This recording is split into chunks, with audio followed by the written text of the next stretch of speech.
सफल राजनेताओं के असरदार भाषणों के बारे में, कैसे वो भाषण लिखते हैं, कैसे वो असरदार भाषण डिलीवर कर पाते हैं, कैसे वो अच्छे वक्ता बन जाते हैं। और क्या कोई भी व्यक्ति अच्छा वक्ता बन सकता है? बिल्कुल हाँ, ये बात बिल्कुल सच है। कोई भी व्यक्ति अच्छा वक्ता बन सकता है यदि उसे ये भरोसा हो कि वो अच्छा वक्ता बन सकता है। अपने ऊपर विश्वास होना जरूरी है, क्योंकि कोई भी बाहर से कुछ भी डाल दे, मैं कितना ही मोटिवेट करता रहूं, कोई भी करता रहे, यदि आपको भरोसा नहीं है और आपके अंदर बर्निंग डिजायर नहीं है। बर्निंग डिजायर क्या होती है? एक नॉर्मल इच्छा नहीं। इच्छा तो सब में होती है, मैं एक अच्छा वक्ता बनूं, मंच पर बढ़िया तरीके से बोलूं, बढ़िया तरीके से दहाड़ूं, लोग मुझे सुने। लेकिन बर्निंग डिजायर क्या? उसके लिए कोई भी कुर्बानी देनी पड़े तो मैं पीछे नहीं हटूंगा। ये जब जुड़ जाता है इच्छा के साथ, तो वो इच्छा बर्निंग डिजायर हो जाती है। वो नॉर्मल इच्छा नहीं रहती है, वो एक ऐसी आग होती है जो जब तक सफल ना हो जाए वो आग बुझती नहीं है। तो अगर आपके अंदर भी आग लगी है कि नहीं, कुछ भी हो जाए मुझे एक अच्छा वक्ता बनना है, मुझे बढ़िया भाषण लिखने सीखने हैं, मुझे बढ़िया भाषण देना सीखना है, कैसे सीख सकता हूं? मैं आपको गाइड करता हूं। 3-4 काम करने पड़ेंगे। सबसे पहला तो बहुत रिसर्च करना पड़ेगा, भाषण लिखने के लिए भी और अपने आप को अच्छे वक्ता बनाने के लिए भी। अगर आप अपने लेवल पर रिसर्च कर सकते हैं कर लीजिए, वरना बहुत सारे लोग हैं जो ऑलरेडी यही काम कर रहे हैं और बहुत कम, मतलब आप ये मान के चलिए, अगर 100 शब्दों की आपने बढ़िया स्पीच लिखवानी है तो 1000 रुपए में तैयार हो जाएगी। 10 रुपए, 15 रुपए, 20 रुपए शब्द में बढ़िया स्पीच बन जाती है। और आपको राज की बात बता रहा हूं, जितने भी बढ़िया वक्ताओं को आप सुनते हैं, शायद पता नहीं मुझे बोलनी चाहिए कि नहीं बोलनी चाहिए, चाहे वो सांसद हो, विधायक हो, मंत्री हो, कितना ही बड़ा क्यों ना हो, वो सब अपनी स्पीच लिखवाते हैं। चाहे वो प्रधानमंत्री के पद पर पहुंच जाए, चाहे मंत्री बन जाए, चाहे लीडर ऑफ अपोजिशन हो, चाहे कोई भी हो। मैं किसी नेता का नाम नहीं ले रहा हूं, लेकिन आप समझ जाएंगे मैं किन की बात कर रहा हूं। समझ गए तो कमेंट करके नाम भी लिख सकते हैं, मैं नहीं बोलूंगा। लेकिन आप जानते हैं कि जितने भी बढ़िया वक्ता हैं, जिन्हें अच्छा वक्ता कहा जाता है, वो बहुत रिसर्च करते हैं। उन्हें पता होता है मैं कहां जा रहा हूं, वहां उनकी टीम लगी रहती है। और कई नेताओं के लिए तो 10-10, 15-15, 20-20 एक्सपर्ट लोग ये काम कर रहे हैं और लाखों रुपए पर डे का खर्चा है उनका केवल स्पीच का। आपको लगता है कि इसने कितना बढ़िया भाषण बोला, 1 घंटे क्या जबरदस्त दहाड़ा सदन में बोला, विपक्ष का नेता के रूप में बोला, मंत्री के रूप में बोला, प्रधानमंत्री के रूप में बोला, या किसी पब्लिक रैली में बोला। बोला कैसे? ऐसे ही अचानक नहीं बोल गया, उसने उसको तैयार किया। और भाषण को तैयार करने का भी तरीका होता है, रटना नहीं होता। लिखवा लिया आपने दूसरे से तो आपको रट लिया, तो रटा हुआ भाषण क्या होगा? वो लेक्चर हो जाएगा। And there is a difference between lecture and political speech. Political speech और लेक्चर में अंतर है।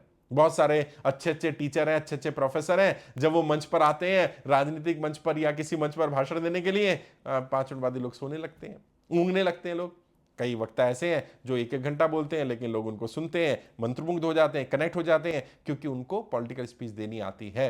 और पॉलिटिकल स्पीच लिखना, उसमें क्या क्या होना चाहिए, वैसे तो मोटे मोटे तौर पर बताता हूं, लेकिन जब आपको लिखवानी हो तो आप हमारी टीम से संपर्क करिएगा। वीडियो के डिस्क्रिप्शन में फोन नंबर मिल जाएंगे। हमारी टीम में वो सब लोग हैं, अच्छे स्पीच लिखने वाले भी हैं, स्पीच राइटर्स हैं, स्पीच डिलीवर करवानी है तो सीखना है, वो भी सिखाने वाले ट्रेनर्स हमारे पास हैं। मैं खुद ट्रेनिंग देता हूं, और भी बहुत सारे लोग हैं जो पॉलिटिकल स्पीच सिखा सकें। लेकिन हाँ, ऑब्वियस सी बात है, हर कोई पॉलिटिकल स्पीकर बना दे या आपको पॉलिटिकल बेस बता दे, वो थोड़ा मुश्किल है, क्योंकि उन्हें नहीं पता।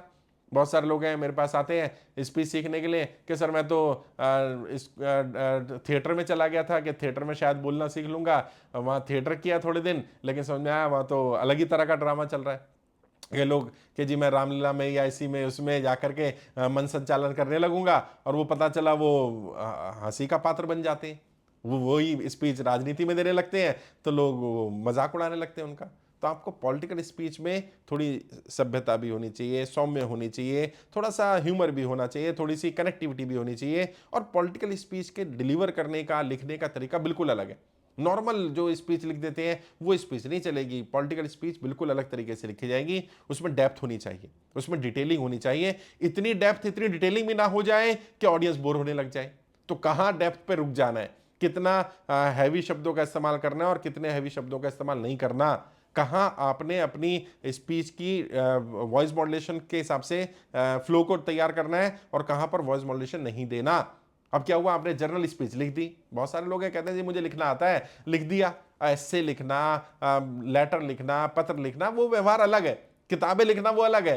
पॉलिटिकल स्पीचेस लिखना बिल्कुल अलग है, जिसमें इस तरह के शब्द डालने पड़ेंगे जो वॉइस मॉड्यूलेशन में उसके काम आ पाए, ताकि वो एक अच्छा वक्ता बन पाए। अच्छा, जिसे खुद वॉइस मॉड्यूलेशन नहीं पता, वो क्या स्पीच लिखेगा और क्या वो डिलीवर करेगा? बस लिखी और देख कर पढ़ दी।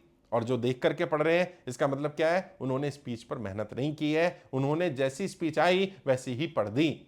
जबकि ऐसे पढ़ना तो बिल्कुल एक लेक्चर की तरह एक साधारण स्पीच बिना बिना किसी फ्लो के स्पीच बन जाएगी और फिर ऑडियंस कभी कनेक्ट नहीं हो पाएगी। बहुत सारे लोग हैं जो सांसद भी बन गए, विधायक भी बन गए, मंत्री भी बन गए, बट कितने सांसद विधायक मंत्रियों को आप जानते हैं अच्छे स्पीकर के तौर पर, बताइए। और जो अच्छा स्पीकर नहीं है अभी तक तो काम चल गया। मैं आपको बता रहा हूं अब क्या होगा। अब नए नए लड़के ऐसे आ रहे हैं, नए नए लीडर आ रहे हैं जो यंग हैं, 25 26 30 साल के हैं और अच्छे वक्ता हैं। यदि आपको उन्हें बीट करना है, यदि आप चाहते हैं वो आपकी जगह ना लें, आप सांसद विधायक बन गए बने रहें या आप पार्टी में बड़ी पोजीशन पर आगे बने रहें, आपको भी अच्छा वक्ता बनना पड़ेगा। और अच्छी बात पता है क्या इस गुण के बारे में, ये जन्मजात गुण नहीं है। सबसे अच्छी बात यह, अगर ये जन्मजात होता तो बड़ी दिक्कत आ जाती, फिर तो कोई वक्ता नहीं बन पाता। ये जन्मजात गुण नहीं है। ना तो स्पीच लिखने की जो आर्ट है वो जन्मजात है, वो सीखी जाती है, और ना ही स्पीच डिलीवर करने की आर्ट है जन्मजात है, वो भी सीखी जाती है। दोनों चीजें सीख सकते हैं। तो अगर आप अच्छे स्पीच राइटर बनना चाहते हैं वो सीख सकते हैं, अगर आप अच्छे वक्ता बनना चाहते हैं वो सीख सकते हैं। और पॉलिटिकल नेता को, किसी भी नेता को अपनी स्पीच खुद लिखने से गुरेज करना चाहिए। कम से कम जो बड़े कार्यक्रम है उनमें, छोटे मोटे कार्यक्रम है तो उनमें तो ठीक है आप खुद ही स्पीच लिखो और डिलीवर कर दो, लेकिन जो बड़े कार्यक्रम होते हैं जहां पर लार्ज गैदरिंग है, 5,000 10,000 लोग आने वाले हैं, कोई मुख्य कार्यक्रम होने वाला है, आप मुख्य अतिथि बने हैं, उनमें तो कम से कम अपनी एक्सपर्ट से स्पीच जरूर लिखवाइए और एक बार लिखवा कर देखिए। कई बार लोगों को क्या लगता है क्या फर्क पड़ जाएगा, मैं उन्हें कहता हूं एक बार लिखवा करके देखो। जब आप एक्सपर्ट से स्पीच लिखवाओगे और वो एक्सपर्ट आपको स्पीच तैयार कर देगा, वॉइस मॉड्यूलेशन के साथ, आई कांटेक्ट के साथ, बॉडी लैंग्वेज के साथ, तब आपको अंतर पता चलेगा कि मैं पहले कैसे स्पीच देता था और अब मैं कैसी स्पीच देता हूं। और हम तो ट्रेनिंग देते हैं, हमारे यहाँ तो आओ पाओ 1 साल का ट्रेनिंग प्रोग्राम है जिसमें सिर्फ 5 दिन के लिए आपको लगातार आना होगा, 4-5 घंटे, क्योंकि वो कहते हैं ना अलाइनमेंट वगैरह सेट करनी पड़ेगी, पुराना आप कैसा बोलते थे उसको ठीक करना पड़ेगा, उसमें सुधार लाना है, वॉइस मॉड्यूलेशन करना है, आई कांटेक्ट करना है, बॉडी लैंग्वेज करनी है, कंटेंट को तैयार कराना है, कंटेंट के हिसाब से आपको मोल्ड करना है, आपके एक्शंस होने चाहिए, आपके हाव भाव वैसे होने चाहिए, उसमें मुहावरे लोकोक्तियाँ कैसे डालनी है, कहाँ डालनी है, कब डालनी है, कितनी डालनी है। कई लोग क्या करते हैं, उनको लगता है शेरो शायरी डाल दो, मुहावरे डाल दो, ये डाल दो और इससे लोग इंप्रेस हो जाएंगे, फिर वो इतनी डाल देते हैं कि वही उनके लिए बोरिंग का काम करने लगता है, ऑडियंस उनसे कनेक्ट नहीं हो पाती, बोर होने लगती है। तो कब डालनी है, कैसे डालनी है, वो भी सीखना पड़ेगा। तो स्पीच डिलीवर करना वो एक आर्ट है, स्पीच लिखना वो एक आर्ट है। खुद लिख लीजिए अच्छी बात है, लेकिन ज्यादातर जो सफल राजनेता हैं उन्होंने क्यों रखे लोग, उसके 2 कारण है। पहला कारण तो ये, जितनी रिसर्च करने में समय जाता है, रोज 4-5 घंटे की रिसर्च करनी पड़ेगी, अलग अलग टॉपिक पर अलग अलग जगह से रिसर्च करनी पड़ेगी। सारी चीज़ें ऑनलाइन नहीं मिलेंगी, कुछ ऑनलाइन मिलेंगी, कुछ के लिए लाइब्रेरी जाना पड़ेगा, किताबें पढ़नी पड़ेंगी, कंटेंट इकट्ठा करना पड़ेगा। इतना समय जो 4-5 घंटे उसके लगेंगे, उस 4-5 घंटे में तो बेहतर यह है किसी को 2-4 हज़ार 5,000 रुपये देगा और स्पीच तैयार करा ले। और जब उन्हें पता है तैयार हुई मिल जाएगी और वो सीख चुके, उन्हें पता है वॉइस मॉड्यूलेशन कैसे इस्तेमाल करनी है, उन्हें पता है आई कांटेक्ट कैसे बनाना है, उन्हें पता है बॉडी लैंग्वेज कैसे रखनी है, शब्दों का उच्चारण कैसे करना है, भाषा का उतार चढ़ाव कैसे रखना है। जब वो ये सब सीख चुके होते हैं तो उन्हें जब लिखी हुई स्पीच मिल जाती है उसको अपने हिसाब से मोल्ड कर लेते हैं और वैसे ही उनका भाषण असरदार हो जाता है।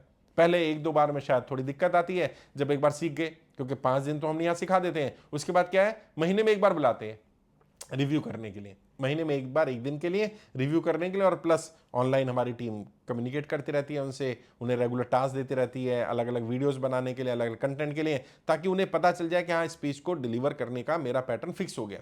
एक बार की मेहनत है, एक बार अगर आपका ये पैटर्न फिक्स हो गया और ऑडियंस को पसंद आने लग गया, दोनों चीजें चाहिए भैया, पैटर्न फिक्स भी हो जाए और ऑडियंस को पसंद भी आने लग जाए। अगर एक बार आपका स्पीच डिलीवर करने का पैटर्न फिक्स हो जाता है और ऑडियंस को पसंद आने लगता है, तो यकीन मानिए ऑडियंस आपको बार बार सुनना चाहेगी, हर बार सुनना चाहेगी, और जितनी बार ऑडियंस आपको सुनेगी, आपसे इंप्रेस होगी, उतनी ही बढ़िया वक्ता आप बन जाएंगे। लोग आपकी छोटी छोटी कटिंग्स डाल करके, वीडियोस की रील बना करके वायरल करना शुरू कर देंगे, और जैसे जैसे आप वायरल होने शुरू हो जाएंगे लोग आपको बुलाना शुरू कर देंगे, इनवाइट करना शुरू कर देंगे। जाइए अलग अलग कार्यक्रमों में जाइए, छोड़ना नहीं है कार्यक्रम, लेकिन स्पीच को बढ़िया लिखवाइए भी, और खुद लिखने की आदत डालना चाहें तो डाल सकते हैं। लेकिन मैं रिकमेंड यही करता हूं कि पॉलिटिशियन के पास कम से कम, जब तक वो सांसद विधायक नहीं बना तब तक तो समय है, लेकिन बनना तो है ना, हमेशा वही तो नहीं रहना है कि बस पदाधिकारी बन गए या राजनीति में बैठे हैं नाम के लिए राजनीति में, हमेशा तो ऐसा नहीं होगा, कभी ना कभी तो सांसद विधायक बनेंगे ही। तो जब सांसद विधायक बन जाएंगे समय नहीं मिलेगा, तो आज ही से ही अपने आप को उस सांसद और विधायक के रोल में देखना शुरू करो, वैसे ही अपना शेड्यूल बनाओ और ऐसे लोगों को अपने साथ रखना शुरू करो जो आपके लिए काम करने को तैयार हो। तो बहुत सारे लोग हैं जो मिल जाएंगे, हम भी हेल्प कर देंगे। और मैंने बता दिया, हमारा इंस्टीट्यूट है, हम लोग यही काम करते हैं और भारत का पहला और एकमात्र ट्रेनिंग इंस्टीट्यूट है जहां पर A to Z, मतलब पॉलिटिक्स का सब कुछ, बेसिक से लेकर के डिटेलिंग तक हर चीज अवेलेबल है। ज़्यादा जानकारी चाहिए हमारे इंस्टीट्यूट के बारे में तो हमारी वेबसाइट है www.iplindia.org, वहाँ जाकर के देख सकते हैं। मुझसे बात करना चाहें, कोई डाउट है, ट्रेनिंग का सिलेबस चाहिए, जानकारी लेनी, क्या क्या सिखाएंगे, कैसे सिखाएंगे, वीडियो के डिस्क्रिप्शन जाइए, फ़ोन नंबर मिल जाएंगे, वहाँ टीम से संपर्क कर सकते हैं। मुझसे बात करना चाहें तो टीम को बोलिएगा, 2-4-5 मिनट बात करनी हो, फ्री ऑफ कॉस्ट बात करिए। आना चाहे मिलने तो मेरा दिल्ली में कनॉट प्लेस में ऑफिस है, यहीं आकर के मिल सकते हैं, 1-to-1 मुलाकात कर सकते हैं। मैं कोशिश करूंगा आपको गाइड भी कर पाऊं और आपको राजनीति की बारीकियां सिखा पाऊं और कम से कम आप राजनीति का शिकार बनने से बच जाए। और ये गुण तो मैंने बता ही दिया, अगर सारे गुणों को एक तरफ रख दें, मतलब पॉलिटिक्स के सारे गुण एक तरफ हो जाएं और एक पल्ले में दूसरा गुण डाला जाए, तो मैं कहूंगा वो गुण जो सब पर भारी रहेगा वो है मंच पर बोलने की कला। और देश में कई नेता ऐसे हैं, मैं नाम तो नहीं लूंगा बट आप पहचान जाएंगे, और पहचान जाए तो कमेंट करके ही बताइएगा। कई नेता ऐसे हैं जिनके अंदर सबसे बड़ा गुण जो है वो क्योंकि मंच पर बोलने की कला का है, तो बाकी गुण हो ना हो ज्यादा जनता को फर्क नहीं पड़ता, क्योंकि आज दौर यही चल रहा है, जो अच्छा बोल सकता है, जो अच्छी तरह से अपनी बात रख सकता है, जो जनता को कन्विंस कर सकता है, जनता को लगता है ये हमारा हितैषी, हमारा नेता है, और जनता ना चाहते हुए भी उस व्यक्ति को अपना लीडर स्वीकार कर लेती है और आपके सपोर्टर, आपके फॉलोअर बढ़ते चले जाते हैं। आज के लिए इतना ही। आपके उज्जवल राजनीतिक भविष्य के लिए हार्दिक शुभकामनाएं। जय हिंद, जय भारत।